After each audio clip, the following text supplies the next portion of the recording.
Frontline is a presentation of the Documentary Consortium. Tonight on Frontline, the deepening divide between government and the people. I think politicians are like lovers. They chase you, and when they get what they want, then they forget about you. American democracy is in trouble. Much more trouble than many people wish to acknowledge. Tonight, in a special 2-hour essay, correspondent William Grider, for over 20 years a reporter on politics and government, examines what he calls the Grand Bazaar of Washington. More often than not, the choice will be in the direction of money. And fool the voters. Yeah. How do they do that? Well, it's pretty easy to do.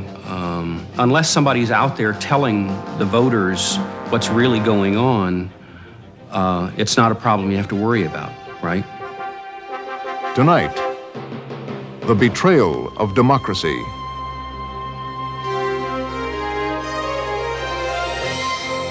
With funding provided by the financial support of viewers like you and by the Corporation for Public Broadcasting. This is Frontline.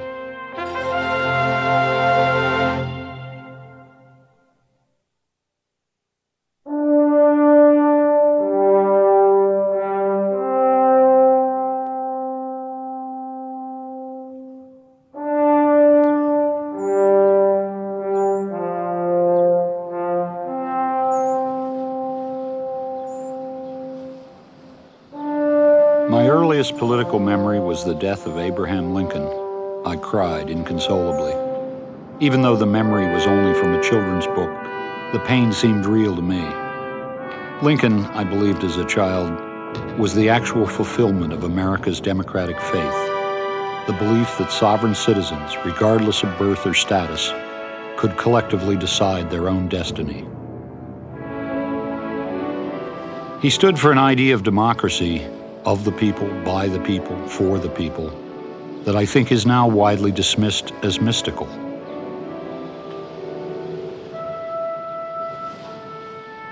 There is a mystical chord in democracy. It happens when people believe in their own power.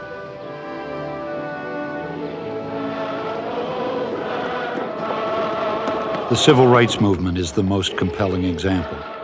A political campaign that never won an election, yet changed the fabric of American life.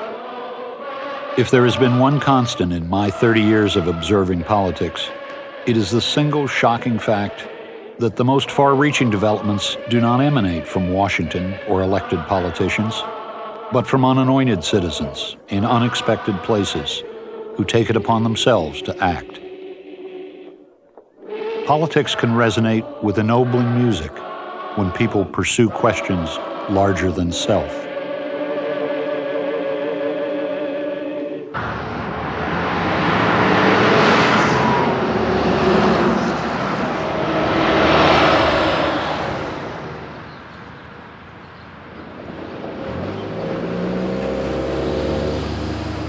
The abundant life in the comfortable Republican suburb in Ohio, where I grew up, fostered an amiable self-confidence about America, a belief in its ideals. Democracy, we were taught, promises certain things to its citizens. Every 4th of July, those promises were celebrated. Accountability of the government to those it governs. Equal protection of the law. A government that speaks forthrightly to the people. These were not radical concepts, not Republican ideas or Democratic ideas, but the basic tenets of the shared civic faith we all learned as children. In the 1950s, I was hired as a cub reporter at the Cincinnati Post. Every day I came to work in a city that, as a suburban kid, I hardly knew existed. I would receive a brisk education in the human reality on the other side of town. A few months ago, I returned to Cincinnati to look up family and friends, to talk about democracy.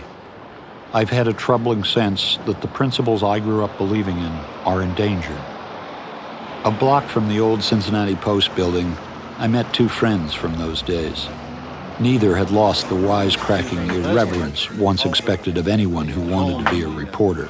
The daughter answered, and he said, "This is Joe Doran down at the post says, can I talk to your mother?"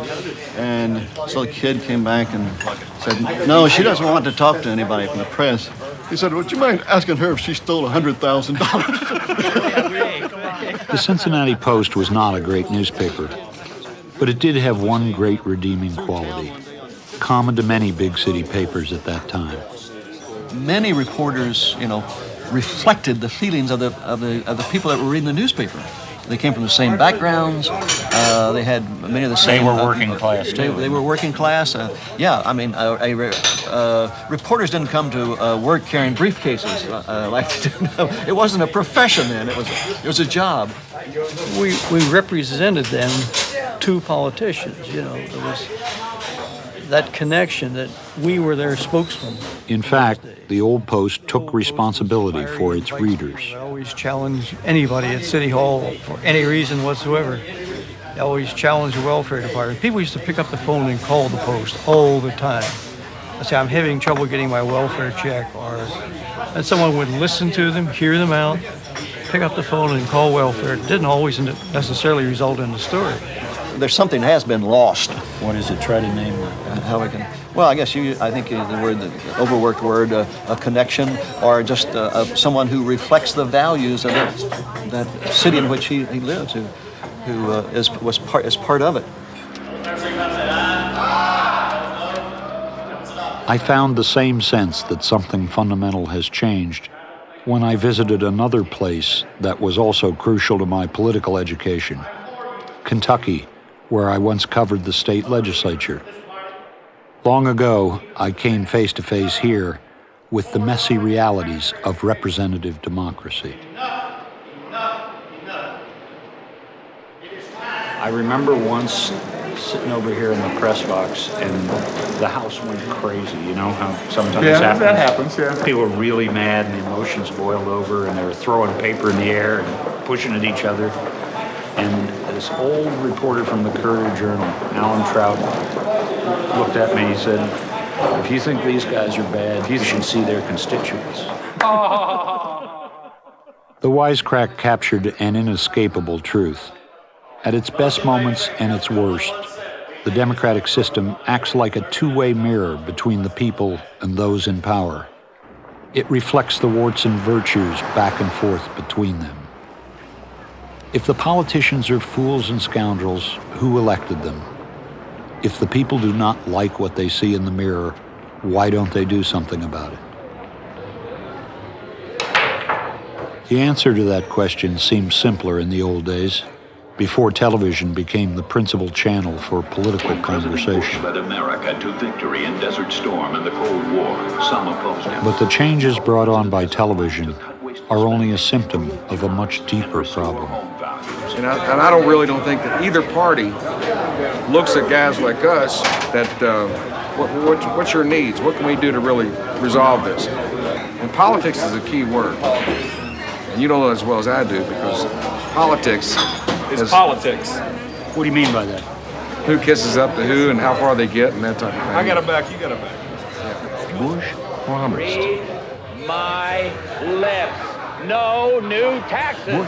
There used to be a reliable linkage between the governed and those who govern, a linkage which seems to be missing today.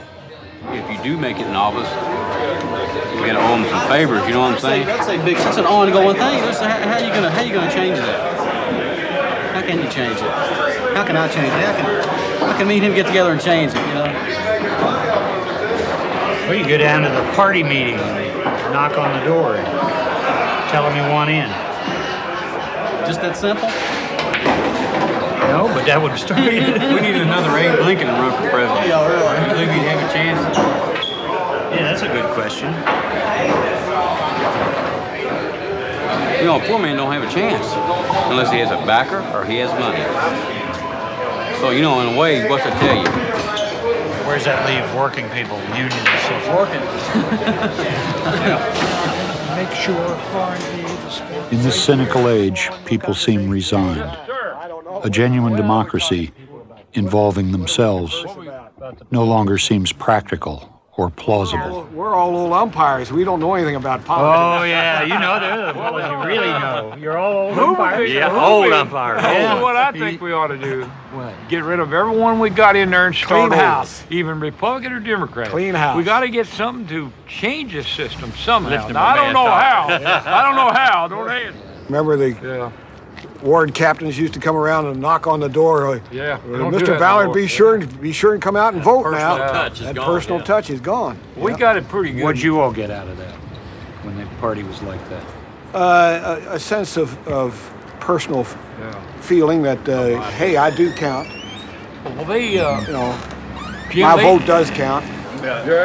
Oh, no, I think politicians are like lovers. They chase you, and when they get what they want, then they forget about you. We're in a rope pull. And one group is on one end of the rope, the other one's on the other, and they're trying to drag each other through the mud. And they're not getting anywhere. You know, there's nothing I can do about it. I can go vote, and if, once my vote's cast, well, then you know, I'm a victim from that point on. We have a power of the vote, but after that, Unfortunately, after I'm somebody in a, gets in in a office, total then minority. the power of Why the don't you voter put is me in office, non-existent. and I'll be driving a new car, and you know, I'll be doing the easy life. You know, What has happened in American politics to produce today's cynicism and resignation? Why exactly do so many citizens feel left out and betrayed? If there are problems, American democracy is in trouble, much more trouble than many people wish to acknowledge. The formal structure still functions, of course, but the substantive meaning of self-government has been hollowed out. The democratic decay is located at a deeper level than elections. It is buried in the power relationships surrounding the government itself. Political power has gravitated from the many to the few.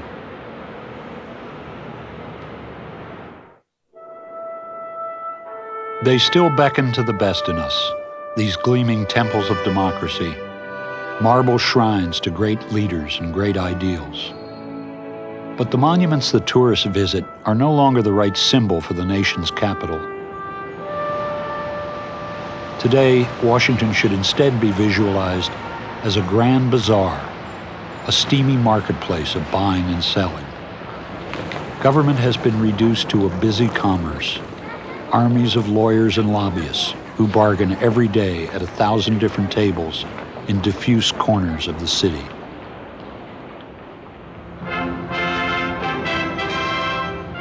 This Grand Bazaar had its beginnings, in part, in an era of democratic reform. And the painful irony is this: those reforms are now encrusted as barriers to democratic meaning. Moves me to a strong hope in the coming year. Beyond the material recovery, I sense a spiritual recovery as well. Franklin Roosevelt's New Deal set out to redress imbalances of power, to give many excluded groups a seat at the political table, from farmers and workers to the elderly. But the New Deal also introduced the idea of interest group bargaining as the way government would deal with citizens. It would negotiate things, group by group. It was this approach that would eventually be transformed into the random deal-making that is today's reality. Another reform era would also play a role in the transformation. By the 1960s, when I first came to Washington, the political action was driven by the upheaval of aroused citizens demanding change on many fronts, from civil rights and worker safety to consumer protection and openness in government. A new environmental ethic took hold. 20 million ordinary people embraced it on the first Earth Day in 1970. About 5:40 this morning, there was an explosion in number 9 mine. The deaths of 78 miners in Farmington, West Virginia, focused national outrage on unsafe mines and factories. And there was men choking, laying on the station on their knees. They couldn't breathe through these apparatuses. I had to show that some of them how they worked. A Democratic Congress and a Republican President, Richard Nixon, would respond to the public demands with a series of landmark laws. In the mid-60s, a few people decided, for both political reasons and for philosophical reasons, that the government had to take an activist role in how consumers were treated, how the environment was treated, how labor was treated. And so they took a number of initiatives when, for the very brief time, the people had a majority. And they did, in fact, catch big business flat-footed. And so we were able to pass things like the Clean Air Act and the Occupational Health and Safety Act and a whole raft of consumer legislation and so on in a very brief period of time between 69 and 72, before business found out that they had to buy Washington. The reforms would change the face of modern government. 80 to 90% of cancer today is being caused by environmental causes. And it's time for us to take some action. But the illusion of democracy would not last. The reform victories had a unifying effect on corporate politics, and the moneyed interests descended on Washington. What about General Motors? The Fortune 500 companies opened new offices. Think tanks were created to churn out policy studies and propaganda. Scores of lobbying alliances were formed. In 1971, less than 200 companies had registered lobbyists in the Capitol. A decade later, more than 2,000 had hired political representation. Through the 1978 and 1979 model years. You are here telling me now that you have already conducted tests with V8 engines which meet the test of the statutory standards. Now, how can you ask me for 5 more years under those circumstances? How do we clean up the air at the lowest possible cost? And until you gentlemen look at that overall problem that way, I'm afraid you're coming up with a lot of wrong answers. The automakers came in and said, it's impossible to meet these standards. We can't meet these standards. And Muskie and Howard Baker and the rest said, we know, but it's not our job to make decisions on the basis of what industry says can be done or can't be done. It's not our job to make decisions based on how much something costs or how much something doesn't cost. Our job is to make decisions based on what's necessary to protect the public and to protect the public health. Are 20,000 jobs. We must have clean air. By 1977, the act guaranteeing worker safety was under fire. The new agency charged with protecting consumers had been prohibited from regulating cigarettes or guns. Highway safety programs were being curtailed.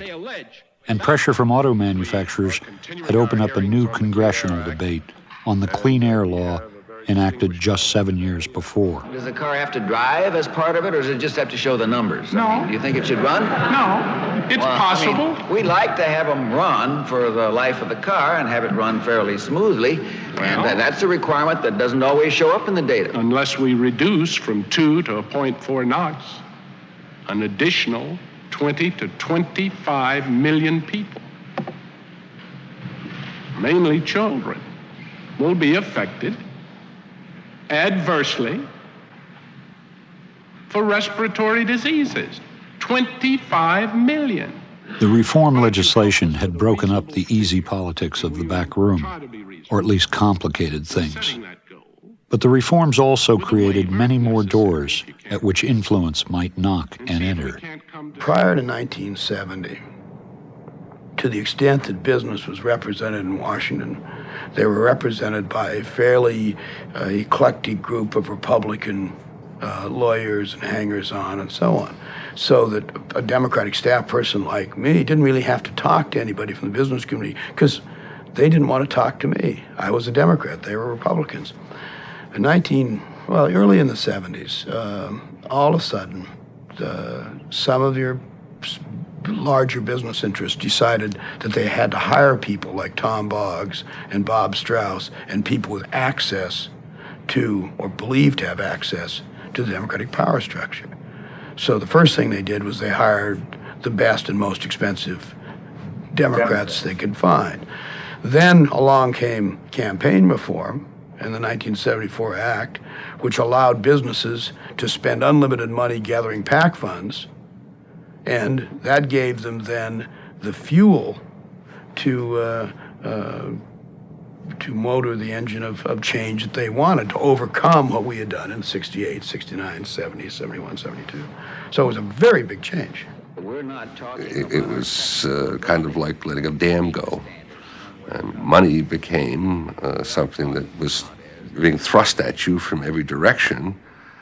I mean, the lawyers in this town would not take clients on unless the client would agree to form a PAC and allow the lawyer to control the direction of the PAC. And I mean, that was, any good lawyer, that was one of the requirements for taking a client on. And so, you know, it just exploded. Once again, democratizing reforms intended to empower ordinary citizens inadvertently deepened their disadvantages. The explosion of regulatory government created a multitude of bargaining tables, many more buttons to push, and that raised the cost of participation. The new reality would prove to be an ideal arena for special interest lobbyists. Ordinary citizens would find themselves outgunned. There's that guy there with that folder, he's probably $2.50 an hour. I'm able to talk to them, and they help me about as much as they'd help anybody else. If you've got a good argument, then I think you can sell it, if there's enough money. When cost becomes a barrier to democratic expression, democracy becomes a contest merely for the organized economic interests. Their campaign money lubricates the deal-making, but the debilitating impact would endure even if money were somehow magically eliminated from politics.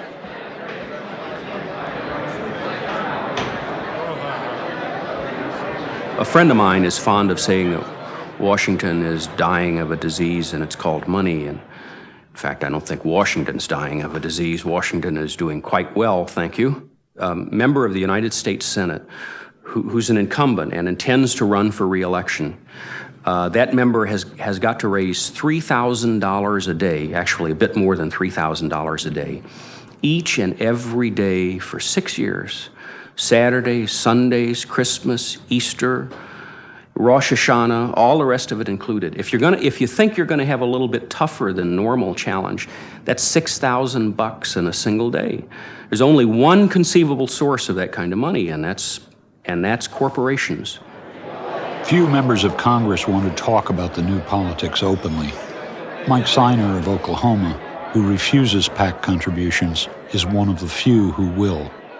I was over on the floor of the House in an attempt to lobby an amendment that the committee that I serve on was working on, and I went up to one of my colleagues and I said, we really would like to get your support on this amendment, and I began explaining the amendment to him, and he says, well, I appreciate what you say, and you're probably right, but I can't vote with you.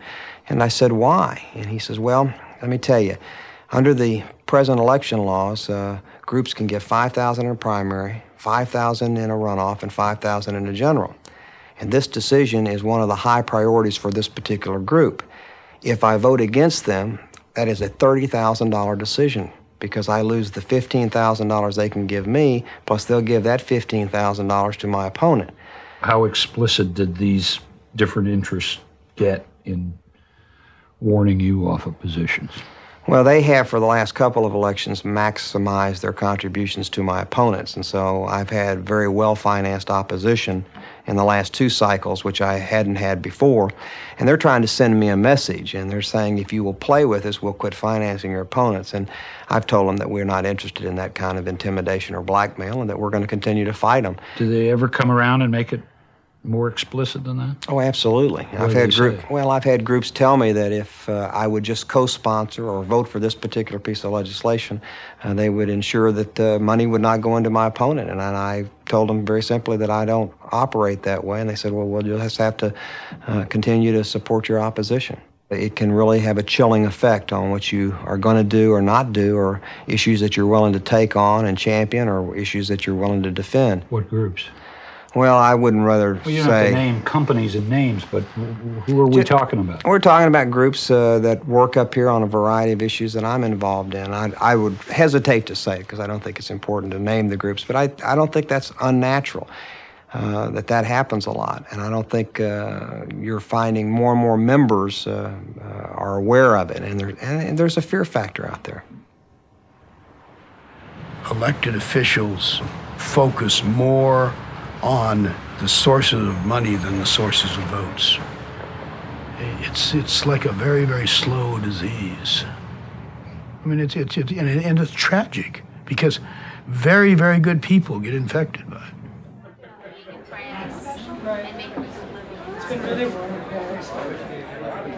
Over the last generation, big money came to Washington, a rush of affluence unprecedented in the city's history.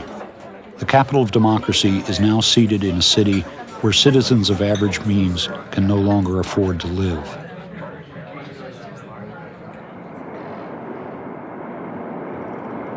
Politicians are trapped in their own circumstances. The occasional money scandals do not lead to meaningful reform, because even the most honorable lawmakers know that they too are implicated in the moral ambiguities created by the governing system. Great, man. And it's a very comfortable group, and once you're admitted, you don't want to rock the boat. Once you're on board, you don't want to rock the boat. Is that the operating culture that you see regardless of the issues? I mean, these are not quite really adversaries? I think so. I don't see any adversaries here. The ambit of difference on issues and things is so small because these are people who live with each other and who accommodate. And I think the public sees that. Mm-hmm. I think they see that it is all one club. And there's some members of the club who say they're Democrats, and some members of the club who say they're Republicans, and some say they're liberals, and some say they're conservatives. But when it gets right down to it, George Wallace had it right. Not a dime's worth Not of a dime's worth of difference, right. Or I think he said there ain't but a dime's worth of difference. Increasingly, the private sector at the influence level has come to dominate Washington so that it's a fairly wealthy community. And the lifestyle of members is not that of the average citizen. And so... Jim Leach of Iowa is the second-ranking Republican on the House Banking Committee. You have a series of commitments, that is, to large, powerful groups who by definition have money, instead of the average citizen who by definition doesn't. And that is very different than anyone ever intended the system to be. Judgment has been lost. We elect people that are good at getting elected, not as good at representing. And then when they come to Washington, their friends become those who have special agendas, those that live fairly impressive lifestyles. And so... Lobbyists, lawyers. Sure, and often very reasonable, decent people, but with very specific interests and very specific agendas. And so the island aspect of Washington, D.C. has become more and more accentuated. What does that do to the way a member of Congress approaches his or her work? They don't question the value structure so much for one simple reason, and that is everybody else does it. And if everybody else does it, how can it be wrong?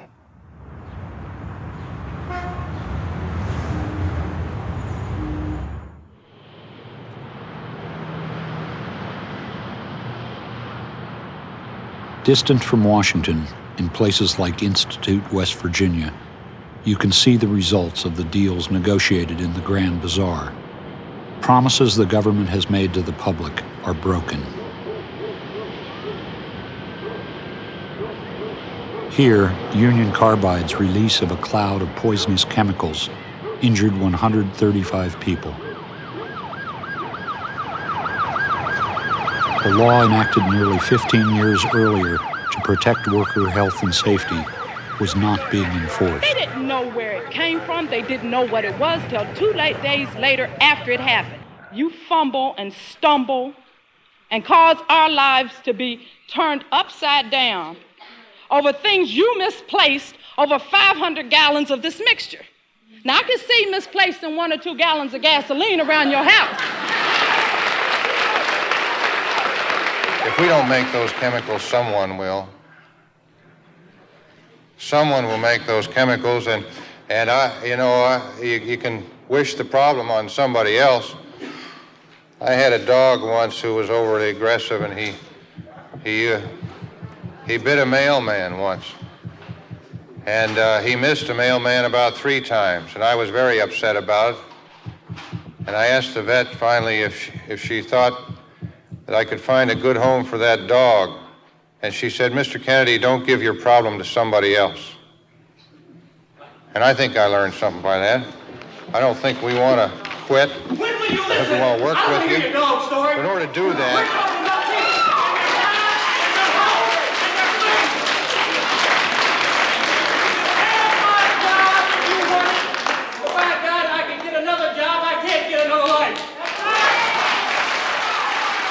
The company would eventually be fined $1.3 million. I didn't get your name, sir, but you, Its lawyers would negotiate the penalty down to less than a third that amount. Tougher rules regulating chemical plants would be proposed in Washington. They would be stalled for 7 years. After what you heard this past weekend, you've got the nerve to sit there and vote no? They're animals.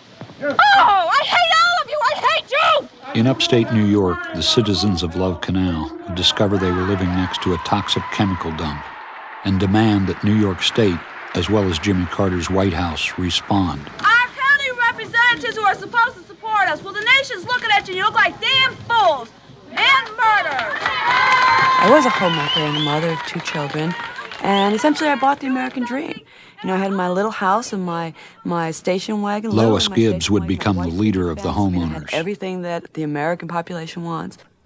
I was very naive. I thought that if I found a problem, and it was a problem as it was, that all I would have to do is call my city government, maybe they didn't understand, call the state, call the federal government and say, hey, my kids are really sick. There's a dump 3 blocks from my home. I want you to do something. And they would react because it just made common sense. And that's what we were taught in civic class in school. So I did that. I called the mayor. I called all the way up to the White House. And each and every time I got, well, you know, first of all, calm down, like I was a hysterical woman. And in part I was hysterical, but with good reason. Calm down and we'll study it. And in 6 months to a year, Mrs. Gibbs, we'll give you the answers and we'll figure out whether there truly is a problem. There's 20,000 tons of chemical in a dump 3 blocks from my house, and they want to study to see if it is a problem. I mean, you don't have to be Einstein to put 1 and 1 together. What did that tell you about how the decisions are made? Well, at first we thought, well, maybe they'll study it. We still had faith in our government. And we thought, okay, we'll give them 6 months. Let them study it. What we found out is that that didn't make a difference, that it wasn't the issue of studying and research and facts. But in fact, it was a political process that the government had decided at some point, consciously or unconsciously, I believe it was consciously, that Love Canal population could be sacrificed for dollars. That it was a political decision to sacrifice myself, my family, and my neighbors. You are gonna pay, because those who do wrong pay, sweetie. May you hate one of you are gonna pay. In the complexities of regulatory politics, the voices of alarmed citizens are excluded, dismissed as emotional.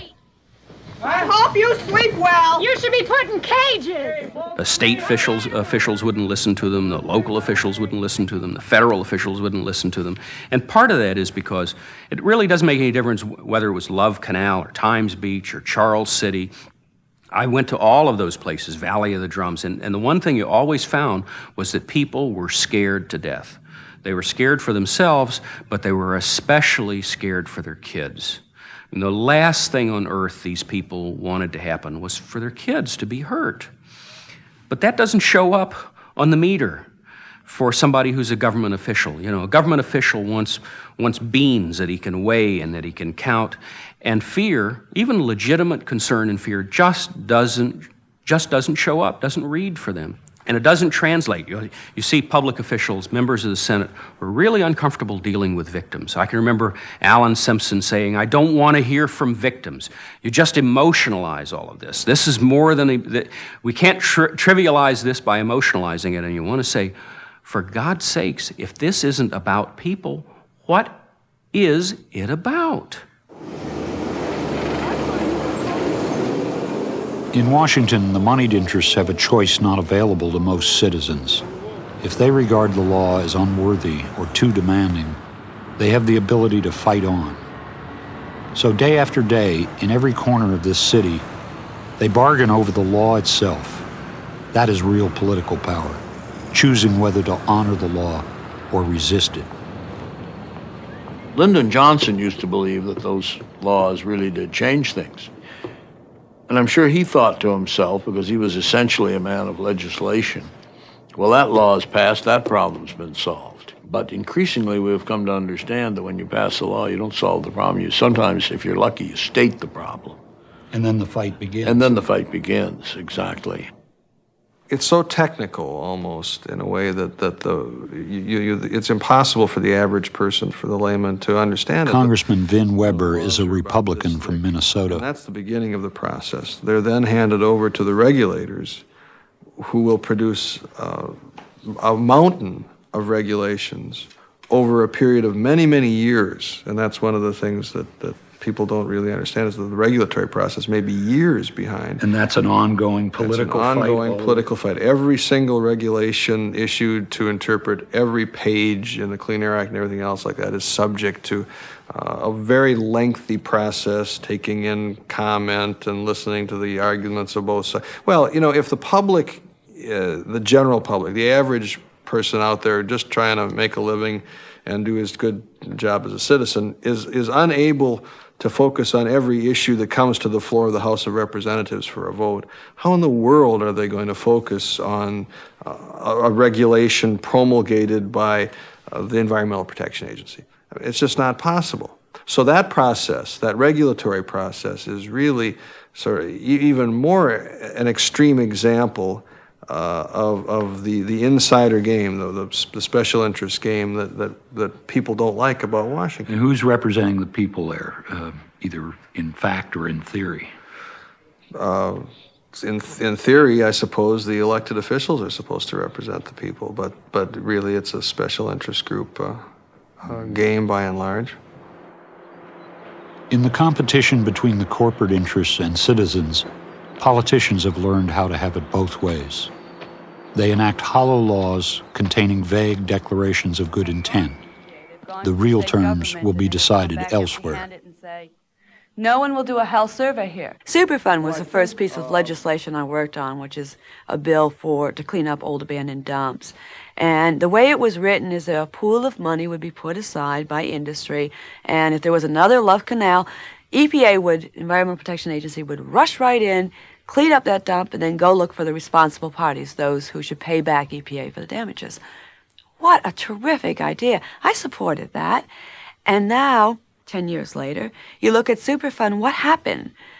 They go in and they negotiate with the responsible parties about how much are you willing to pay for the cleanup. And in some cases, communities were told by the Environmental Protection Agency, you have the worst site in this country, you are a Superfund site, 10 years ago, and have had nothing done. In writing, it sounds terrific. I mean, anybody could support it. And then in reality, it doesn't work that way. So even when you have a good piece of legislation, when they hash it out, the two parties come hash it out, and then come to some compromise position, that compromise is going to affect somebody's health. In contest after contest, public interest advocates are vastly outnumbered and overwhelmed. Citizens may come and go, but industry is always present in the argument, represented by premier lawyer lobbyists like Lloyd Cutler. The groups in our society which organize support for those laws, environmental laws and so forth, and pushed for them year after year, have a fairly general feeling that those laws fell short because the industries that they were aimed at decided to resist them.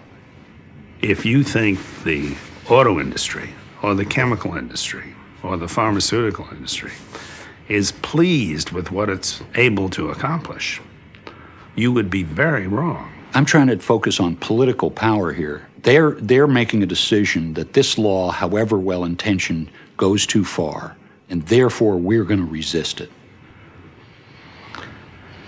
Well, you're suggesting that the law sets the standards. So many of them do. And if the standards are in the law, there's nothing the industry can do to resist it. But in most cases, the law lays down some broad principles which are inconsistent and delegates the determinations, the standard setting, to an agency. It simply transfers the political battle from the congressional forum to the agency forum. And there they fight on. And there they fight on. That's right. And that's what they should be doing.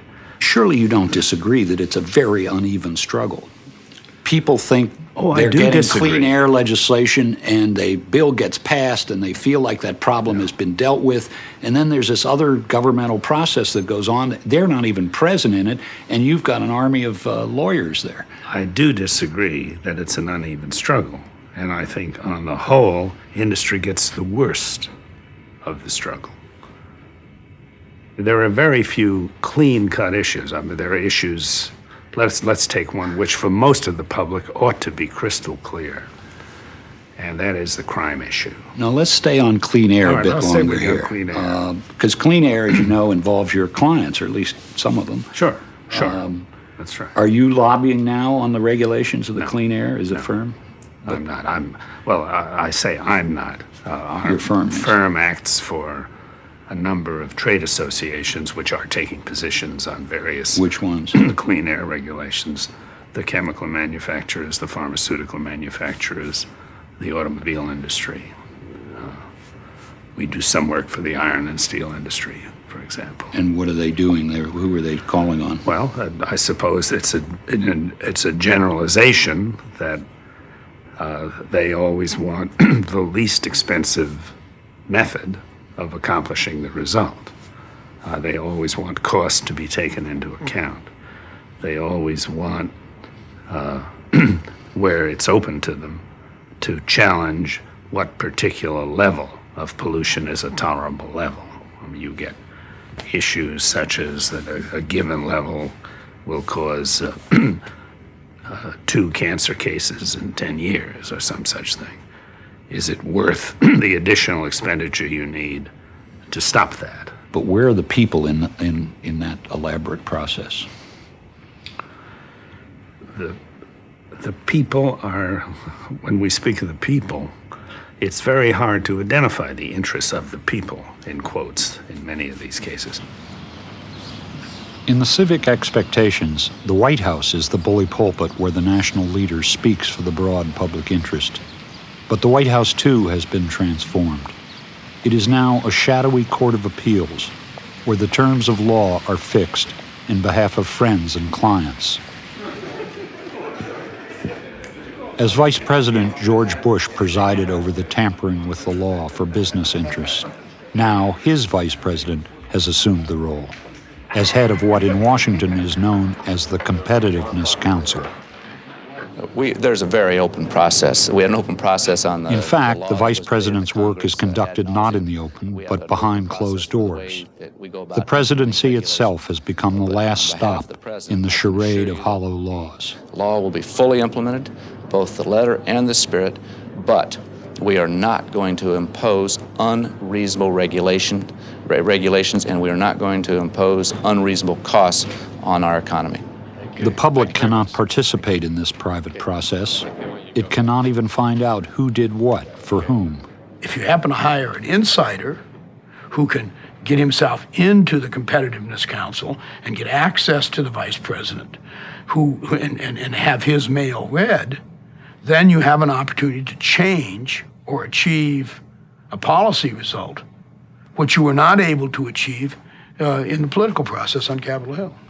I recall a very influential advisor to President Carter, a domestic affairs advisor, who told me on one occasion, when I was in my role as staff director of the Senate Environment Subcommittee, complaining about the Carter administration's position on a particular environmental issue as not implementing the statute and the intent of Congress, he said, that's not our job. Our job is to balance the public and the private interest and come out with something that can be supported by both. This was a Democrat. This wasn't a Republican. That's not what I thought government was. I thought the reason we created government was to constrain the worst instincts of the profit sector. In my mind, the democratic process is a very... Stuart Eisenstadt was Jimmy Carter's chief domestic policy advisor. He is now a lawyer lobbyist. The president can't simply allow his EPA administrator or his OSHA administrator to promulgate regulations without having some institution in his own house, which is what the executive office of the president is supposed to do, provide advice to him as to whether those regulations are consistent not only with congressional intent, but with his own agenda. But that makes it sound like you see the process as the public law passed over here representing some public desire, and then the cost problems of these private interests over here, and that you're sort of trying to balance them. Any regulation has to fit within congressional parameters. You can't write a regulation that just exceeds the congressional intent. It has to be within the ballpark that Congress has created. Within that ballpark, you can operate, and I believe the president, regardless of whether he's a Republican or a Democrat, should be permitted to have an influence. Not an untoward influence, but an influence. Even if we could see who was talking to the White House on these issues, the practical result is that most people can't play in that arena. Well, of course, most people can't play in democracy. Most people, unlike you and me, are out there making an honest living. Of course they can't participate. That's what people are ultimately elected to do. That's what political parties can help do. I'm concerned that over the last several decades, the interest group state has grown too powerful. But there has always been an interest group state. You've always had the average citizen unrepresented. My problem with that is that it raises this question, that it makes it sound like the law is up for grabs. You elect this guy, he enforces it. You elect the next guy, he decides not to. There's nothing immutable about the law. The law sets general parameters, but the ability within those parameters to interpret is enormous. And the public ought to know that when they elect a president, they're electing people who will in fact operate within those parameters, representing a particular set of interests. So the law is up for grabs, you're saying? Within parameters, it is. Absolutely. Look at the civil rights laws. Has that been up for grabs? You're damn right it has been up for grabs. There's been a big difference in the civil rights laws in the last 12 years than in the previous 15 years. American industry, American business has the power, and they will prevail unless a sudden dark cloud comes over America like it did one day over Donora, Pennsylvania, and then people will emerge screaming and angry and brandishing their fists, and they'll accomplish something, but not until then. But is that part of what's been debilitating in politics, that for 20 years we've had an environmental movement and a series of legislation grandly announced and celebrated, and things for anybody's average perception don't seem to have changed that much? Along at a very slow pace. Yeah, I think that's true. Power prevails. There really hasn't been any significant change in America for at least 30 years, maybe for 50. If there has been little change, it is because scores of laws claiming to achieve it have been eviscerated or blunted. Auto industry lobbyists succeeded in stalling airbags as a life-saving device for more than 20 years. During 2 decades, the Environmental Protection Agency managed to regulate only 7 of the 275 toxic chemicals emitted by factories into their neighborhoods. Federal tax law is so malleable the government has a backlog of $87 billion in uncollected taxes, mostly owed by corporations and wealthy individuals. 12 years after its passage, only 73 of the 1,200 Superfund sites have been cleaned up.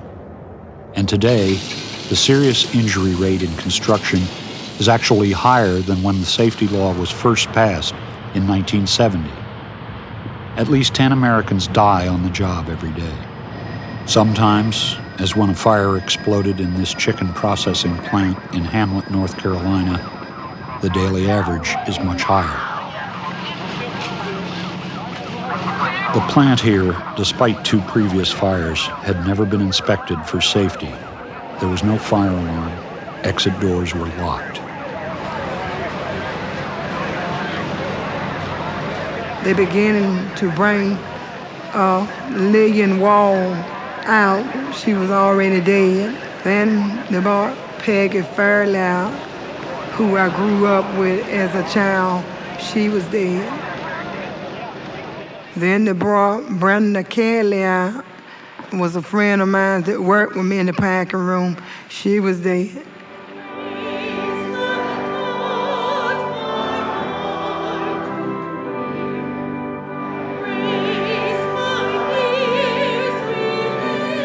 For citizens, the practical result is a lawless government.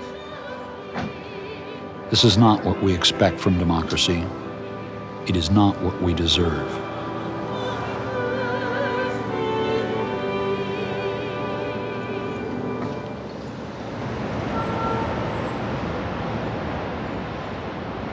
To say that government is lawless does not mean that laws are never enforced or obeyed. They are. But the law is applied with such randomness that its reliability is betrayed. And that, perhaps, is the gravest disorder in the governing system. Lawlessness is not a secret here. Members of Congress know how to evade the hard choices about power. The enactment of hollow laws has become the accepted practice. Everyone is in on the charade. It's a fairly regular two-step that elected officials go through, I'm sorry to say, in which they'll tell the public that they're for something to protect the environment or whatever. And then on the other hand, make sure that they tell a narrowly organized interest group, don't worry about it, we'll take care of you in the regulatory process. Wouldn't it be easier and cheaper and more honest if you simply didn't pass hollow laws? Yeah, but you wouldn't get reelected. Explain that. You've got to pass a law. You've got to be able to go back to the voters and say, I did this, I did that, I did this thing that you want, whether it's pass a hazardous waste law or enact national health insurance. But you've also got to go back to the corporate contributors and say, well, I passed a law, but it was really the kind of law you like, right? If you're forced to a choice and you have to fool one or the other of those, it's a lot easier to fool the public than it is to fool the corporations, because corporations have lawyers who are paid $150 or $200 or $300 an hour to sit in subcommittee hearings and subcommittee markups where there may be only 8 people present, but you can bet that one of those 8 people will be corporate lobbyists watching everything that's done and listening to every word that's said. So I guess I don't know that it's so much a question of politicians have an arrogant disregard for the public as it is that they attempt to serve 2 masters, and when forced to a choice between one and the other, more often than not, the choice will be in the direction of money. And fool the voters. Yeah. How do they do that? Well, it's pretty easy to do. Unless somebody's out there telling the voters what's really going on, it's not a problem you have to worry about, right?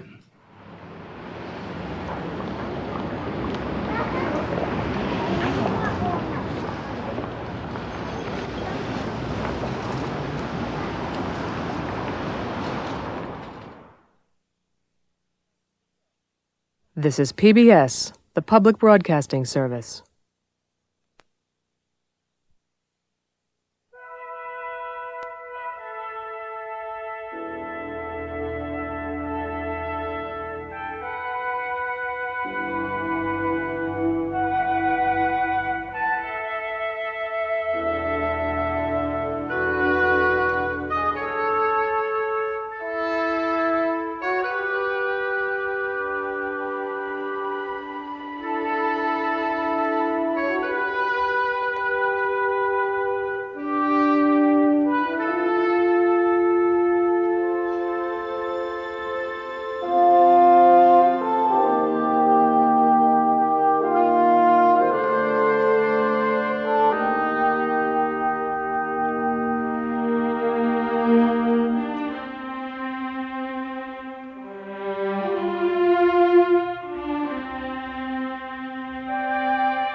For most Americans, to even hope to be heard in the upper realms of politics has always required strong mediating voices who would speak for them and connect them to government.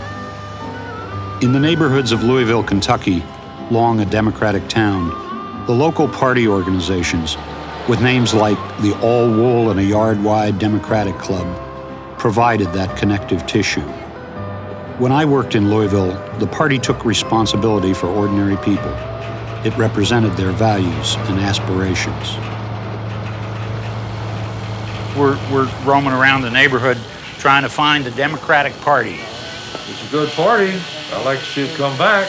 Remember Miss Lenny and the old 4th Street organization? Oh, yeah. Miss Lenny McLaughlin and Mickey Brennan. It used to be, when I was here years ago, the 4th Street organization. Miss Lenny? Miss Lenny? Yeah, oh, yeah. When you wanted a job, you wanted to see Miss Lenny. And that was good. They took care of their people. Now, I don't believe they do. It's these PACs, private interest, they're taking over the political parties now. What's left of the party? Not much. My father and all the people he knew were dyed-in-the-wool Democrats. If you'd put a horse up there and it was Democrat, they'd vote for it. You used to say a yellow dog. They'd call them yellow dog Democrats. A mosquito or a rabbit or anything. The political parties in Louisville once seemed full of energy and purpose. Now, the various strands that used to link people to government no longer seem to exist. We only elected how many, about 4 or 5? I think we had 5 committeemen, and we were able to elect 2 at large. What's the Democratic Party today? I don't want to contribute to them because I don't think they've acted like Democrats for years. I don't want to give them my money. What happened? Well, I don't think they need that. They need $4,000. They don't want $50 and $100. They say they do, but that doesn't mean anything. Kind of won't come to see to pick up the check for $100,000. I mean, I've been told in a fundraising meeting that the candidate can't. Even people I knew as party activists and reformers back in the 60s feel blocked out. Made it clear that they just can't waste their time coming to see somebody to pick up a check. That's how bad it is. So no, I don't send any money in. $100, you're kind of embarrassed. 50. You're kind of embarrassed to give it to Can't give them. a couple thousand. It's not worth the trip. Yep, basically. There were some young men. The Democratic Party is no longer quite real. The deluge of corporate campaign money that lubricated bargaining also weakened party control. Every member of Congress began to go his own way, making his own deals with contributors. So the party exists only as historical artifact, a ghost of the political organization it once was, when Lud Ashley was in the Congress. When I came to the Congress, the idea was that you voted with your party unless there was a matter of conscience involved. And I said, well, I wouldn't have any problem with that. And they said, well, but understand that it's Speaker Rayburn that determines matters of conscience.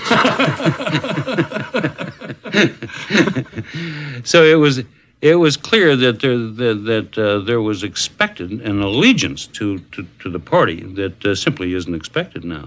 Without a strong party organization to hold members accountable, what's the connective tissue in the Democratic Party in the Washington setting? Well, there isn't one. Politics is a matter of communications. That's what it's all about. And 25 years ago, 30 years ago, the way to communicate, if you were a politician, was to go into the precincts and go to the ward meetings, go to the picnics, and you better do that just every week or 10 days, 2 weeks, or you'd be in trouble with your electorate. And that was lost very largely as a result of television. At the time that I was in the Congress, I started as a product of the ward and precinct system, really. That's what elected me. And when I finished, I was a one-man show. Did those precinct captains and ward chairmen ever beat up on you on anything? Sure. And Certainly during the Vietnam period, they did. My position was in the early stages was strongly in favor of of our government, of the action that was being taken. God, I was challenged in no uncertain terms by people who I don't think had been out of Toledo, but they sure as hell knew a lot about what was going on in Vietnam, and they didn't agree with me one bit. Did you change your mind about the war? Well, over a period of time, I did. And in a sense, they knew some things you didn't know from They Washington. were right. That's the long and short of it. They had some views that their congressman did very well to listen to and to be guided by.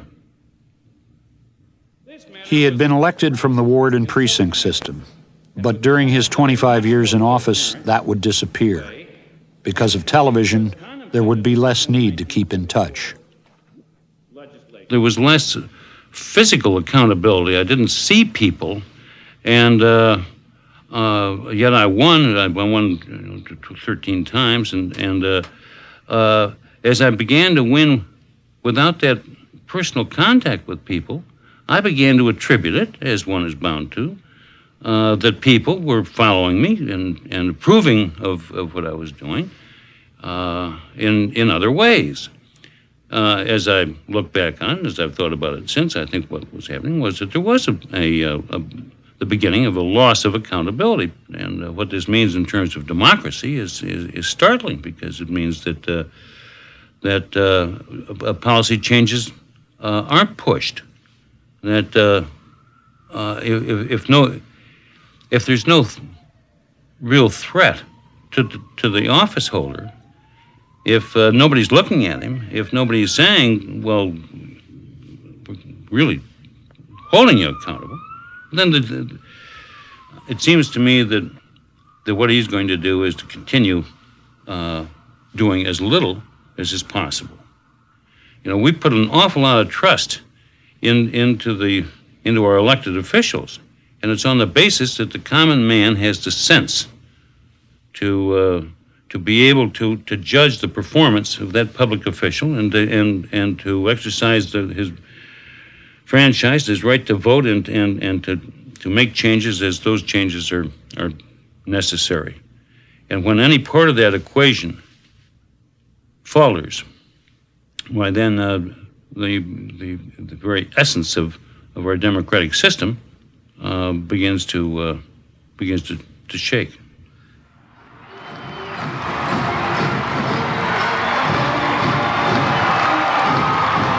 The empty space at the center of American democracy is defined ultimately by its failed political institutions, the mediating voices that no longer speak reliably for people once the campaigns are over and the governing begins.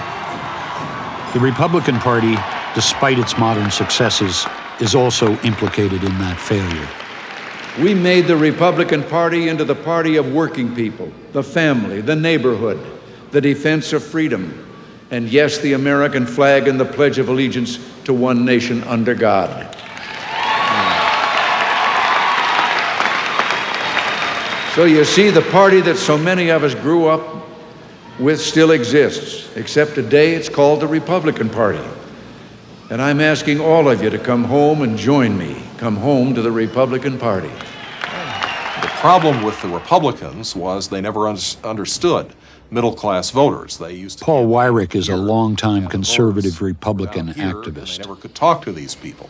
What I thought that we were doing in the late 70s was putting an alliance together between these middle-class conservative voters and the Republicans to the point where we could form a coalition in which both groups had enough at stake that they could govern the country.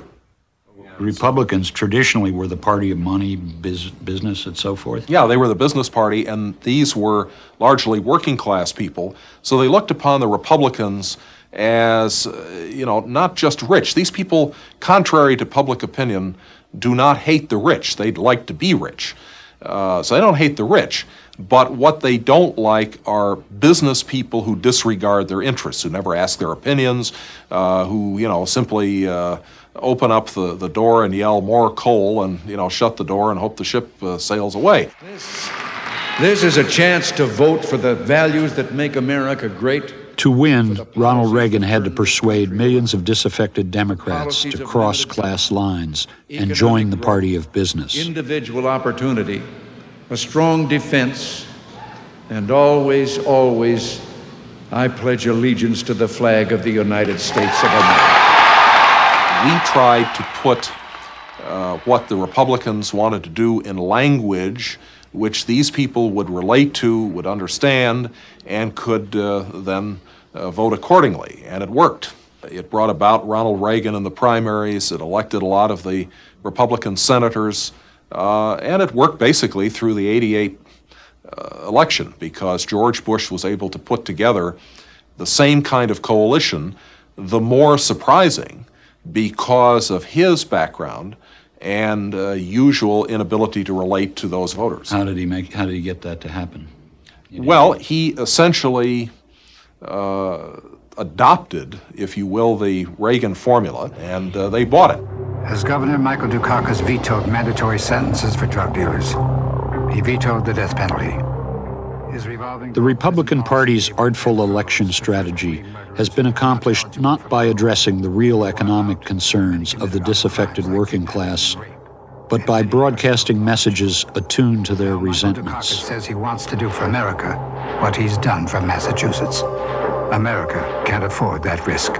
You needed that job, and you were the best qualified. But they had to give it to a minority because of a racial quota. They concocted a rancid populism, perfectly attuned to the age of political decay. The party of money won national elections mainly by posing as the party of the alienated. You'll vote on this issue next Tuesday. For racial quotas, Harvey Gantt. Against racial quotas, Jesse Helms. They promised to challenge elites, the liberal elites, on behalf of powerless working people. But the basic problem with the Republican electoral strategy is that it does not have much to do with governing.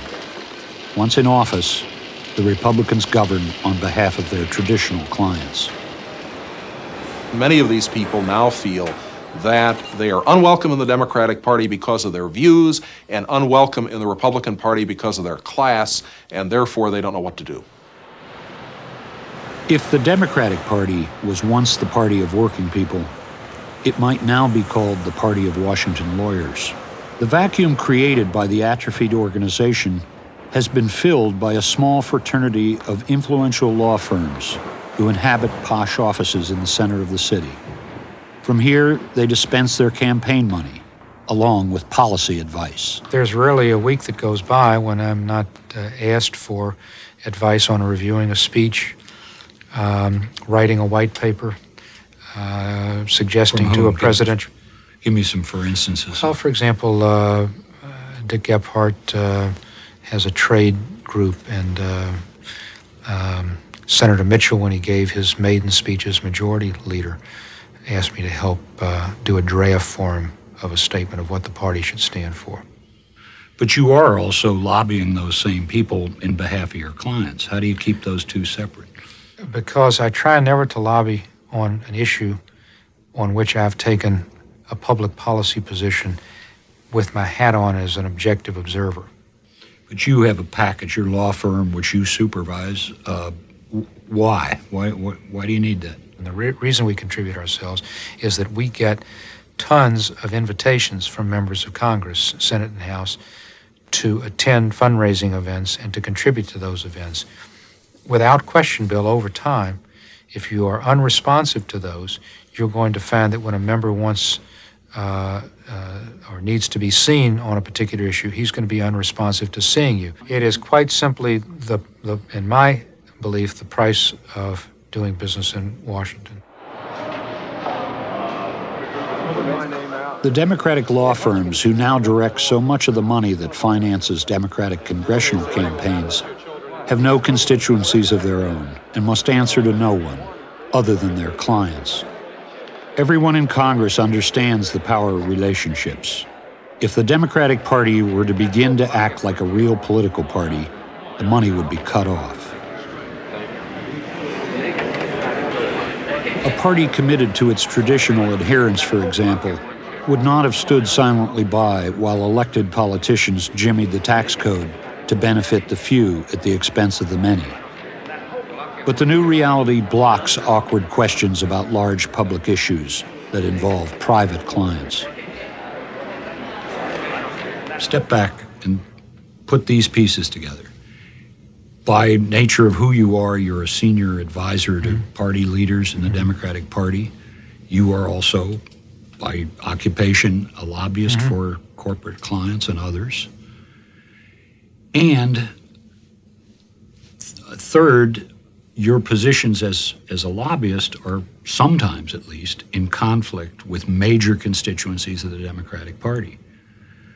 I think that there is an inherent tension for people such as myself who have to make a living as an advocate on the Hill for corporate interests and who at the same time have to try to take a broader view of what the party should be standing for. That is an inherent tension. Democratic lobbyists who are organizing major corporate interests to help fund Democratic candidates are bringing in a set of constituents that are quite different than the core middle-class, working-class labor constituency, environmental constituency, consumer constituency that has been the backbone of the party. To that extent, they are bringing into contact their clients and members of Congress who, again, have an agenda quite different than the core agenda of the party. They are presenting corporate clients who have different interests than those of the core constituencies to members of Congress. Anything is possible with hard work, faith, and determination. This is the real story of Bill Clinton. I think they're all the same. Yeah, they run on, one runs on one ticket, one runs on the other ticket. I don't even think about politics. You know, why should I? Maybe that's wrong. Maybe that's the wrong attitude you have. But you know, I'm too busy trying to make a dollar, pay my bills, and everything like that. You know, that's just the way I feel about it. What about what you guys learned when you were kids in school, in civics, about self-government, citizenship?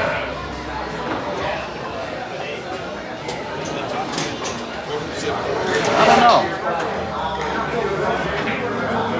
I think debt and people and greed. You know, these S&Ls and the deficit. And, the S&Ls went under. Now they're going to pass that debt on to us. We're going to pay that. And these guys are getting off scot-free. I mean, where the hell's the justice at in this? I couldn't do nothing about that. Still, I've got to pay for it. That's what this election's about. And it's about your future. A large segment of American citizens, working people who long depended on the Democratic Party to represent them, but in the last decade were persuaded by Republican promises, have become the new political orphans of America's democracy. Let's take it back. Political parties lost contact, but so did other of the necessary mediating voices, including the press. When I went to work for the Washington Post in 1968, the newspaper was more distant from its readers than the old Cincinnati Post. But it performed a more celebrated service for democracy, speaking the truth to power.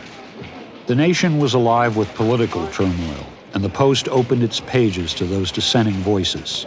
It questioned the official truth and punctured pretensions of the governing elites.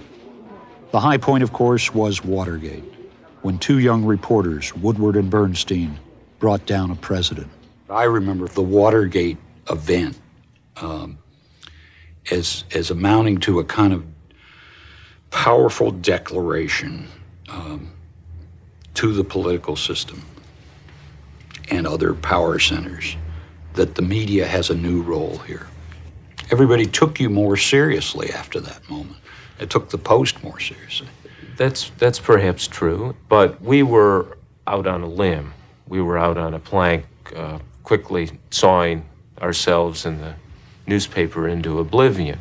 When it turned out to be true, the journalistic establishment, the government establishment, even the Republican establishment race to embrace us and make us part of the establishment and say, oh, now we're going to give you prizes and awards. And so we were brought to the bosom of the establishment very quickly. You could feel that happening, could you? Oh, sure. Watergate, ironically, may have marked the high point for the media's independence, the beginning of the retreat to safer ground. Journalism changed, especially in Washington, and socializing with the government establishment, whether in large gatherings or intimate dinners, became commonplace. In effect, the press made peace with rival power, both in government and in business, and turned into a much more reliable member of the ruling constellation. If the public debate is filtered through the media sounds like a dull monotone, rather than the rich cacophony of democracy, it is because the major media now cant themselves toward those in authority. Reporters compete for elite notice because it gives them a palpable sense of their own power. The old reporters I knew a generation ago in Cincinnati or Louisville would have been dumbfounded by the suggestion that they ought to socialize with the mayor. The mayor would have been shocked too. Bob Michael mentioned that there ought to be an eternal wall between the press and politicians. I am surprised I didn't think of that first. As one journalist asked, do the administration and the press consider themselves natural adversaries pretending to be friends, or comrades in governing who occasionally affect to be foes? Do most reporters try to get beneath the surface of events? No. Doesn't that leave the press simply passing on these public relations stories? Yes, in part, but it's part of the function. It is to report what the president said. Whatever you think of Bush, and I certainly would not say he always tells the truth by any means, but the lesson he incorporated of Watergate was, do not let there develop too great a gap between what you're saying and what you're doing. In other words, don't come out and say X and be doing something completely different. You're describing a government that is more honest and straightforward and open. That is not the general perception of the that's public correct. at large. I would not say totally honest by any means. I would say that what they have learned to do, and it has an element of lightness and an element of darkness, to close that gap, to make sure that they're not doing something completely different from what they're saying publicly. And at the same time, they know how to manipulate the media. Look at what Bush does. He conducts the presidency like a political campaign. He has a daily message. He knows the networks and the newspapers are going to essentially have one story out of the White House. Think about the contrast of what you're saying. On the one hand, we had the press in general, Washington Post in particular, becoming more aggressive in inquiring and prying out stuff and making real change in politics and government. And on the other hand, we now have a situation where the press takes this story that's concocted by the president's PR people every day and routinely passes it on. You see the contradiction between those two? Well, contradiction in what sense? In the press. What happened there? Well, and part of it is, for the nickel it's worth, I try to spend as much time ferreting out stories of misdeeds and mismanagement and concealment and cover-up. Quite frankly, not as much of it is there. So the government is better today than it was 20 years ago? On that front. They may have the wrong policies. They may be screwing up international relations. They may have totally screwed up the economy. They may have done things that are going to be a setback in the real lives to Americans on a much greater scale than what happened in Watergate. Why do you think the public has an opposite perception? Oh, that's poll taking. And they're really things that people say in lots of different places around the country and in Washington, not just about the press, but about what they see as a political system that sort of works together and symbiotically takes care of each other, not in a conspiratorial way, but that's just the way the system is. And they include the press in that. And they have a hard time being quite sure what is true, or... Who are they? Grassroots citizens, leaders of community politics. I mean, I could go down a fairly long list of average citizens that you stop on the street. I mean, they make quite corrosive comments. But what they say about the press is that, well, they're in bed with all those guys. Is that wrong? I guess it is. We're not in bed with anyone. The people that I write about often just won't talk to me afterwards because I don't try not to pull the punches I'm not that are. suggesting I wouldn't for a minute because I'm a great admirer that you would ever pull a punch for anybody. What I'm suggesting is that your view of politics and the government is now well aligned with the people in power, whereas 20 years ago you were a skeptic, and maybe that's what's happened generally to the press. What do you mean by establishment? See, that the governing elites, the people and policymakers who decide things. Well, it's not one establishment. That's the interesting thing. There's a Republican version, there's a Democratic version, there's subgroups to all of that, and sometimes the level of animosity and fighting and disagreement is so intense. See, those differences look very intense and important to you in Washington. At a distance, people say, that's intramural squabbling. These folks are all on the same side, or roughly so. One of the things I love your questions, and I love the level of discomfort they instill in me. And what you're doing is going to be very aggravating to people in the more establishment press, as you would call us.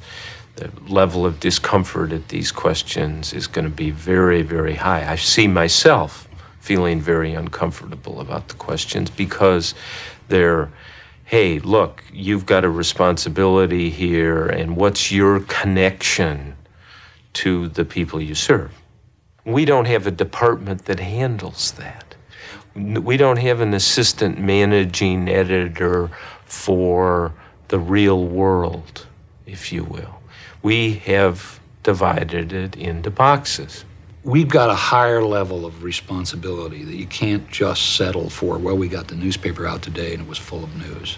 Yeah, I agree. You can't say... And that nobody in the press or the media generally, as you say, wants to touch that. Because it means changing a whole lot of what they would do. Well, and you don't know what the answer is, and that it would be very hard. The answers were lost in the transformation of American newsrooms, from old working-class reporters to a new generation.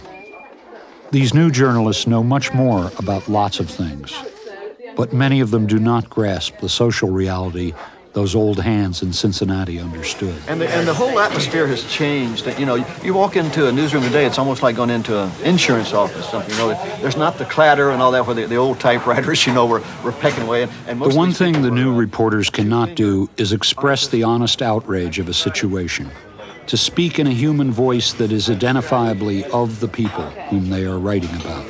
The old reporters stirred their coffee with a lead pencil. Now they use a spoon. Does the modern press fail its responsibilities to democracy, do you think?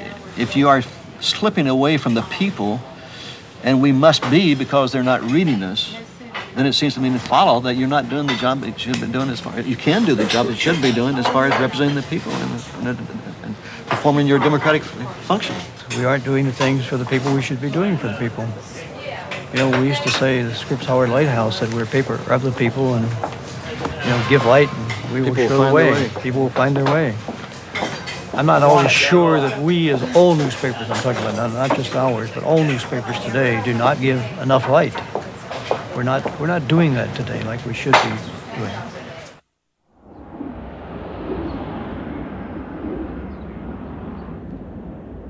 Across the country, in the wreckage strewn by the savings and loan scandal, there is evidence of the most fundamental betrayal of all, the breakdown of the representative system itself.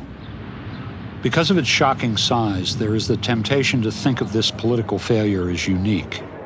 But the patterns of behavior that led to thousands of angry depositors and a $200 billion bailout are commonplace.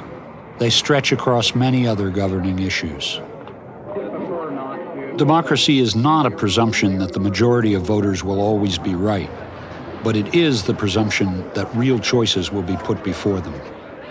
So the intriguing political question about the savings and loan fiasco is how politicians from both parties manage to keep the accumulating crisis from the voters.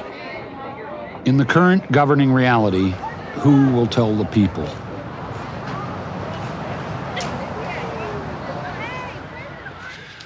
Back in 1987, Congress passed a sort of temporary bailout, $10 billion.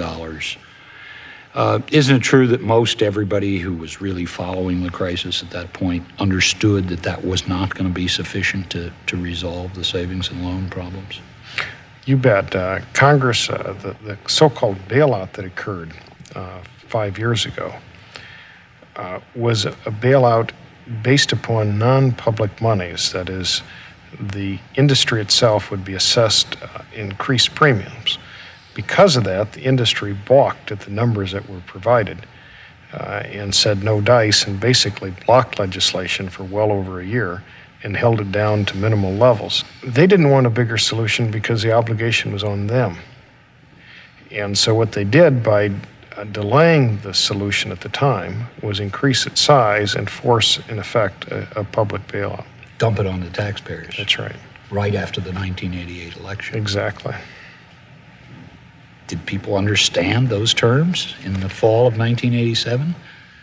I think Congress, when it voted, if it didn't understand the terms, had every reason to understand them, and so either chose not to understand or, despite understanding, really caved to a very, very special industry lobby.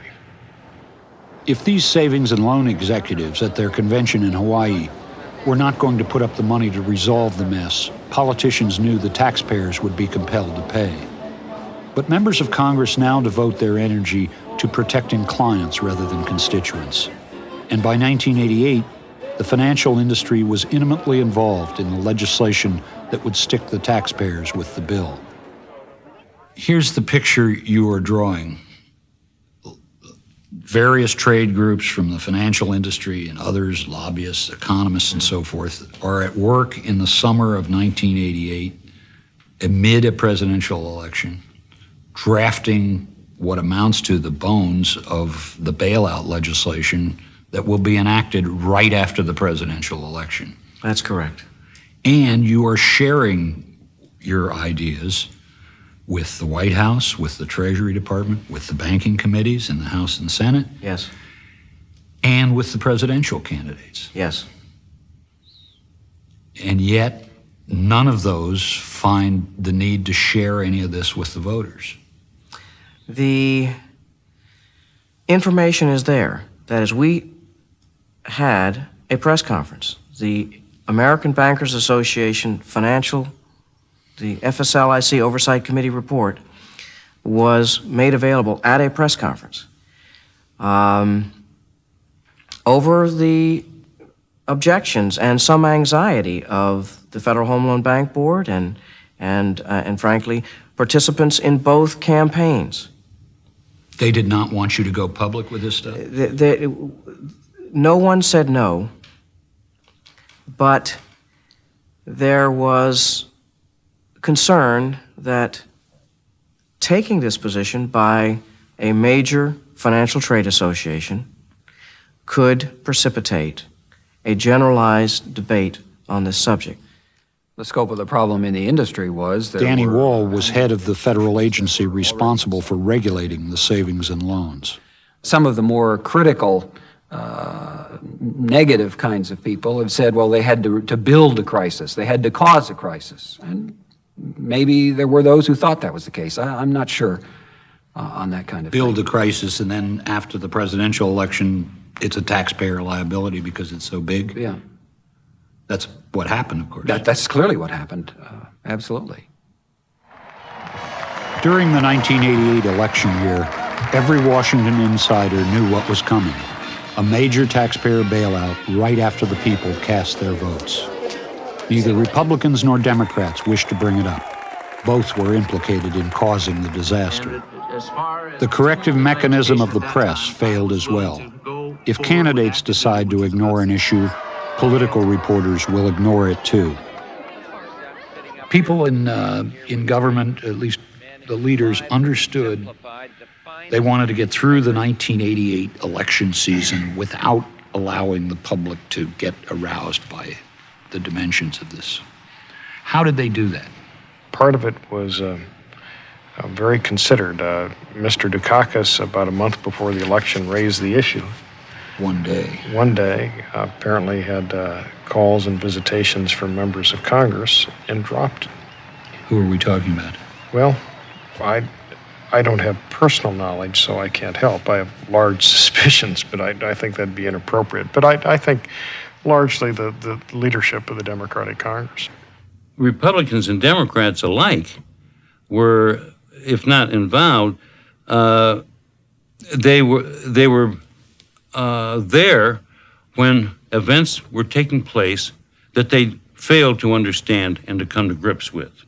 And that would be a Democratic Congress with Republicans on one side, Democrats on the other, to be sure, and a Republican White House. You had a regulatory structure where all kinds of terrible decisions were made. Those regulators were appointed by the White House but responsible to the Congress. And nobody was blowing the whistle. And nobody was holding them responsible. Nobody was blowing the whistle. Or telling the public what the dimensions of this thing might be. Exactly so. So that at the end of that decade, when the fat was in the fire, and it was going to be the public that would be asked to come up with the $200 or $300 billion, you had, as I see it, you had Republican and Democrat complicity on both sides and at both ends of Pennsylvania Avenue. Where are the citizens? And where are the citizens, indeed? Become president. Citizens were not told about the savings and loan crisis because the modern political system does not want them in the debate. The savings and loans crisis was something that didn't come up too much during the campaign. Do you have a specific plan in hand at this point? No, but I will, by the time I get to be President of the United States, I will probably have some ideas as to how to proceed. I will be 6 days after his victory, George Bush offered no hint that the bailout legislation he was to propose within months would be a remarkably good fit with the blueprint the American Bankers Association had already drafted. It really didn't matter which candidate won. The S&L legislation had essentially been shaped. The legislation was assembled in 1989. It was enacted in almost mechanical fashion, House, Senate, boom, boom, boom, signed August 10th, 1989. Thank you all very much, and now I'm proud to sign this monster. It has become a closed loop that keeps voters ignorant of scandalous matters until it's too late. In that sense, the savings and loan fiasco was a political success story for the incumbent politicians and their clients. We are unalterably opposed to this ripoff, and we are ready to work with anyone and everyone. And I want you all to know that we have better than 4 million people that are going to put their shoulder to the wheel. Thank you. Politics is not a game. It exists to resolve the largest questions in this society, the terms by which we all agree to live peaceably together. The U.S. taxpayers and citizens come out and stand up to these politicians and tell them, we vote for you, but you're going to do what we tell you, and you're not going to continue to rob us. The savings and loan scandal betrayed that agreement. Call them the sleazy people that you think they are, the clowns more interested in running for re-election than in solving the problems of the country. Around the country, aroused taxpayers mobilized to fight back, to try to reclaim a voice in their own government. Tonight, they're not going to win because we're going to take back this government from those aristocrats. In Seattle, Washington, they organized themselves into what was called the Bucket Brigade. Don't try to use my bucket to bail out the S&Ls, they said. The group's numbers grew as talk radio spread the word. And people like Peg Prudhoe plunged into the complicated politics of financial regulation, swiftly educating themselves on what had gone wrong. The savings and loan bailout has gotten very interesting. The House Banking Committee a couple of days ago passed a bill that would allow for $80 billion in funding for the savings and loan bailout for the next period of time. We know that the House voted against bank deregulation, but the Senate passed a version of bank deregulation. Well, I found out today that in the Senate they knew they didn't have enough votes to pass bank deregulation last week. So they waited until 12 senators were in the chamber. They passed it on a voice vote. All in favor, aye. All opposed, nay. The motion is carried. Next issue, right? Democracy. We want to export this to other countries in the world to have democracy in action. Government of, by, and for the highest bidder. They would discover that the pattern of evasion established during the S&L scandal is being repeated, with another huge taxpayer bailout now in the works for the troubled commercial banks. This is just never ending, you know. They're just going to continue until they win and beat us down into a pulp. We won't let that happen. Well, what a bunch of jerks. A couple of points about... What does the savings and loan failure tell you about the state of democracy? The fact that the problems have occurred in the scale that they have, in the dollar sense that they have, and that the electorate who have sent the members to Congress and have sent the president to the White House have had confidence in them and have permitted this process to work. I think it says a great deal, and a great deal positively. You think of a problem like this occurring in a Latin country or perhaps in an Eastern European country right now, there'd be anarchy. But there is not in this country. There's an orderly discussion of you guys aren't doing it right for these reasons, or this part of it's right, but we need to change it. So I think in that sense it says a great deal positively about democracy. I don't think you'd find many citizens in the street who would agree with the positive aspects of... Would they prefer anarchy? Well, you're congratulating them for not marching on Washington and tearing down the buildings, right? Yes. Dear Congress, we know that you would like to accept big bank contributions to pass bank deregulation, even though it would be an unmitigated disaster for the citizens of this country. We know you'd like to ignore the savings and loan bailout until every one of us is not paying attention. But we're watching you so you can't sweep it under the rug, and we vote. And then with no reliable connection to the government, citizens must resort to theatrical stunts to get the attention of the governors, sending carpet squares to Washington with the message, "Don't try to sweep it under the rug." But the savings and loan bailout rolled forward anyway, just as the lobbyists had planned. It's sad we have to reduce ourselves to a fifth grade level to contact our congressman, but this is the only way they take notice. A letter doesn't do it anymore. Money does it. A hand with dollar bills in it does it, but a letter from us doesn't. That's the big difference, except unless you have a gimmick. They worry about people who are clever enough to have gimmicks. I think people have really elected to just accept what goes on and are not questioning any of the representatives. And they've shown no interest in solving the savings and loan debacle. I'm tired of being victimized by the very people that we've elected to represent us. I'm really tired of it. This is not the government I was taught about in my civics classes in school. They just step on all of us. We're not going to have a middle class here in a few years. We're going to be just exactly like Iran, Iraq, and those countries where you got a handful of multi-billionaires and the rest of the people groveling in garbage cans.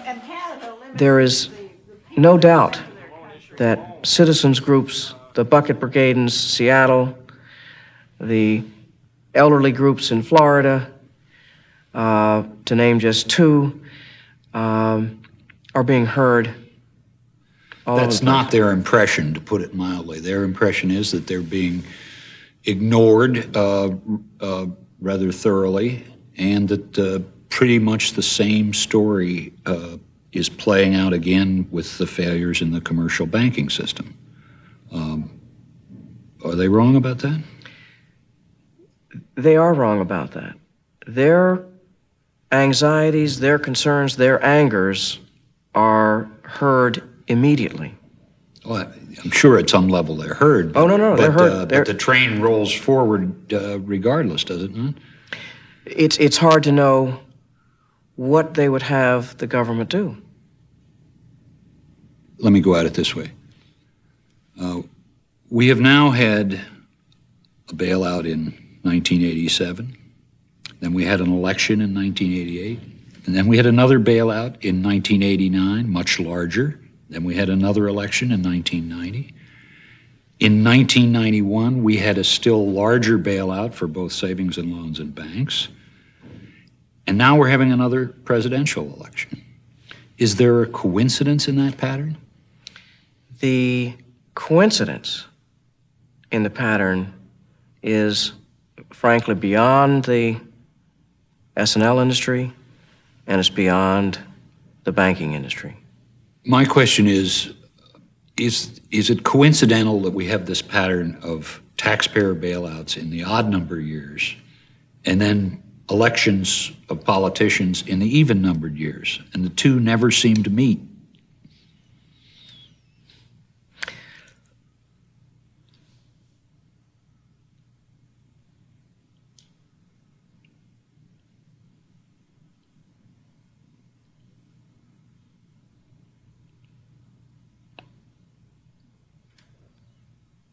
Is it coincidental? What I'm getting is there a pattern of political avoidance in the fact that they do the bailouts in the odd-numbered years and then run for re-election in the even-numbered years?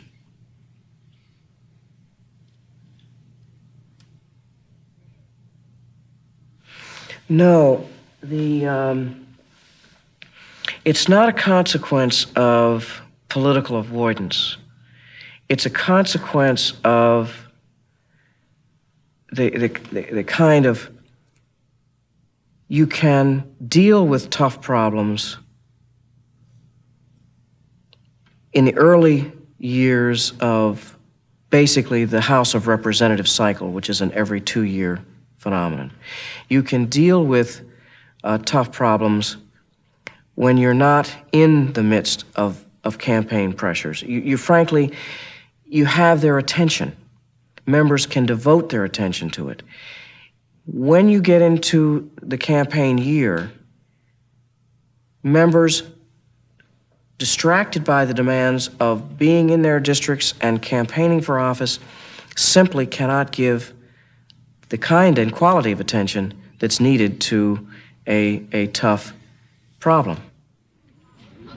In this even-numbered election year, you won't hear anyone talk about the coming bailout of the commercial banks. The bad news will be announced a few months from now, right after the votes have been cast.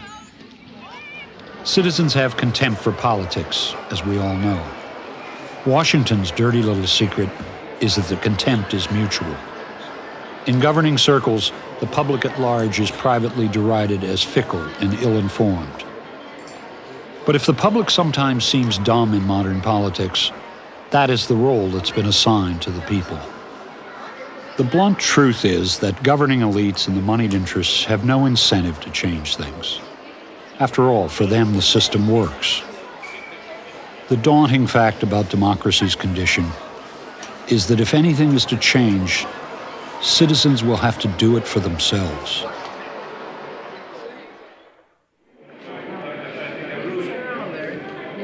The nature of democracy's breakdown is visible not only in the corridors of Washington, but among the people as well.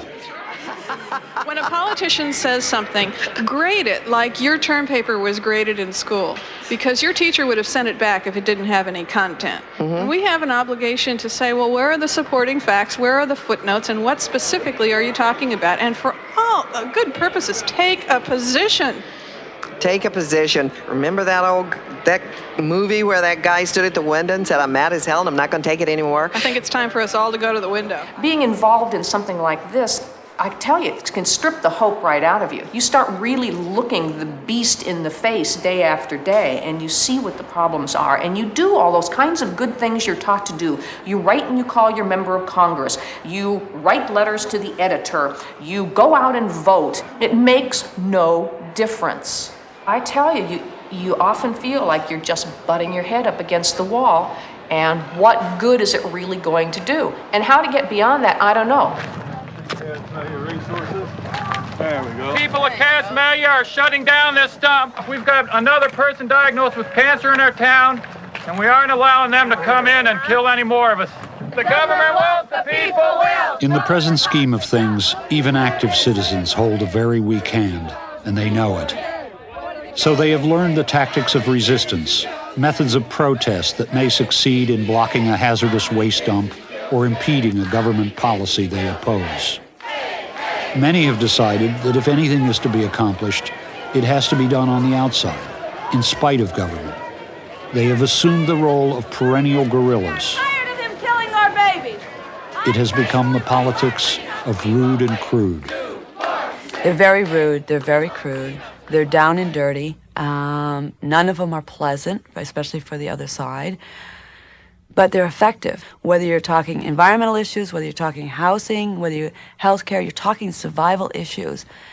We don't have time to be polite, and polite does not work. We want our teachers back! We want our teachers back! And I would argue that the folks in the street who are taking action in the street, whether it's chaining themselves to a fence or doing something else, are more engaged in democracy than the folks who are lobbying on the State House or the White House. That is democracy. And if we had more people involved, this country would be a much better place as a result. It is real power, but it is negative. Just as politicians are trapped in the debilitating conditions of money politics, citizens condemn themselves to a weak position. They can block things, but they cannot build much. They can't enter into the ongoing political debate on the larger issues that fundamentally determine the future of their communities.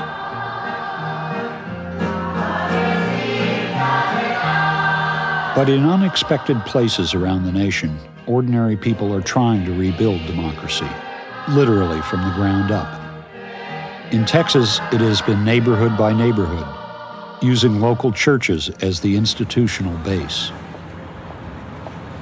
They come together to talk politics from their own experience, to form their own political voices, to learn how to speak to power collectively. Ernesto Cortez Jr. is the lead organizer of a statewide network that began in the poorest neighborhoods in San Antonio.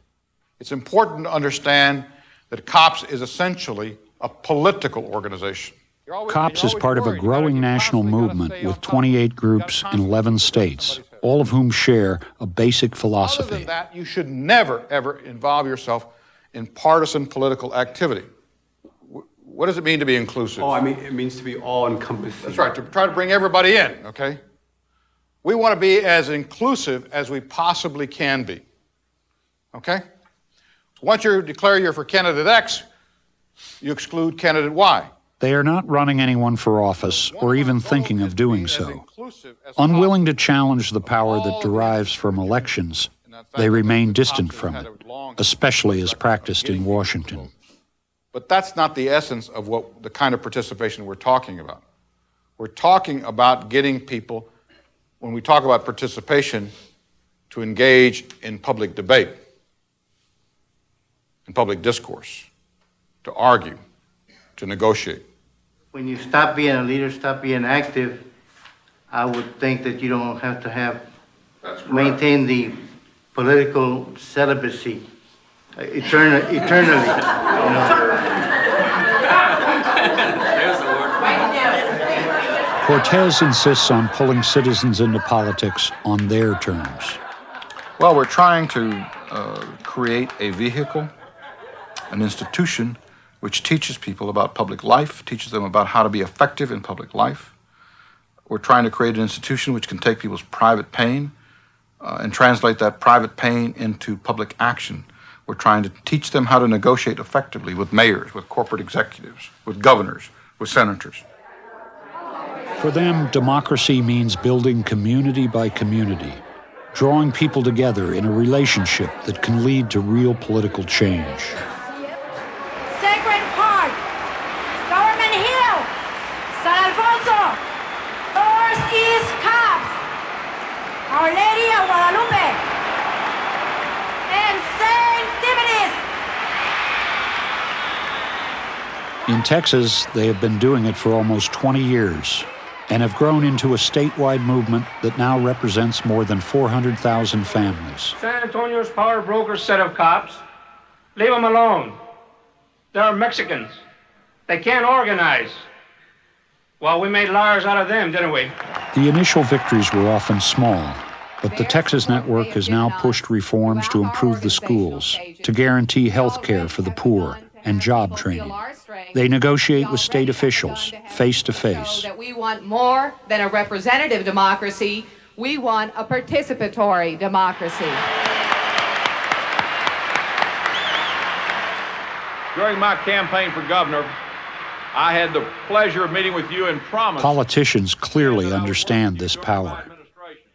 We will fight until every child in Texas is guaranteed an education. And you know what? We're going to win. No te agüites, que viva Cops!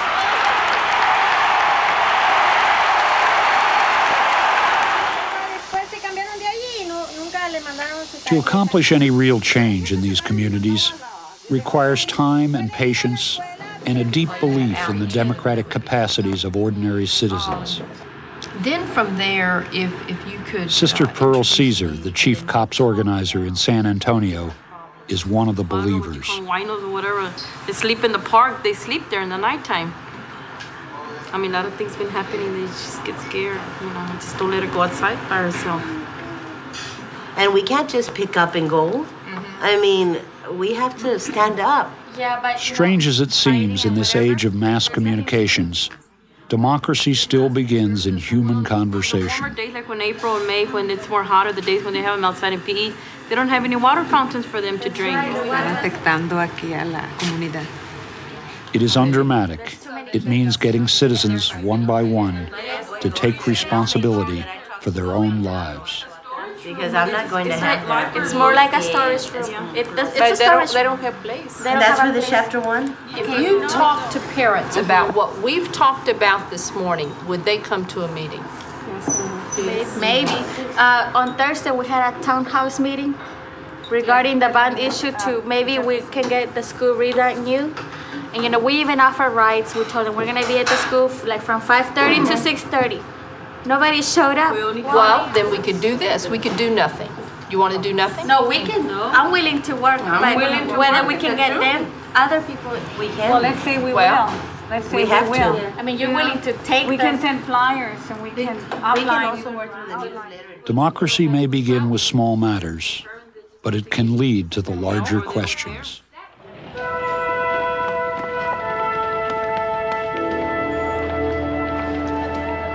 Believers understand that national political life can only be restored through the unheard voices of the many. This is the actual history of American democracy. At its best moments, this nation has always found its true source of political energy among those citizens in unexpected places who took it upon themselves to act. Democracy is hard work, but nothing we face today is as challenging as what Americans faced and overcame at different times in the country's past. The first and most difficult step will be to free ourselves of today's cynicism, to declare stubbornly that what we were all taught as children is still true, or can be if we decide to make it so. Democracy, after all, is largely a matter of faith.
Funding for Frontline is provided by the financial support of viewers like you and by the Corporation for Public Broadcasting. Frontline is produced for the Documentary Consortium by WGBH Boston, which is solely responsible for its content.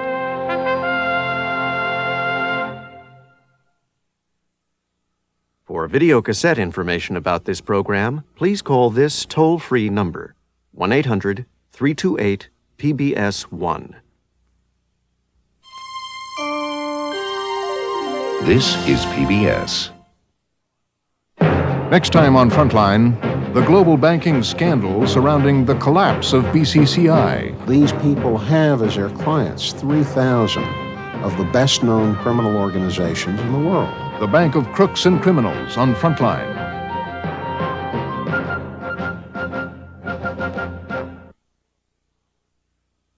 For a printed transcript of this or any Frontline program, please write to this address,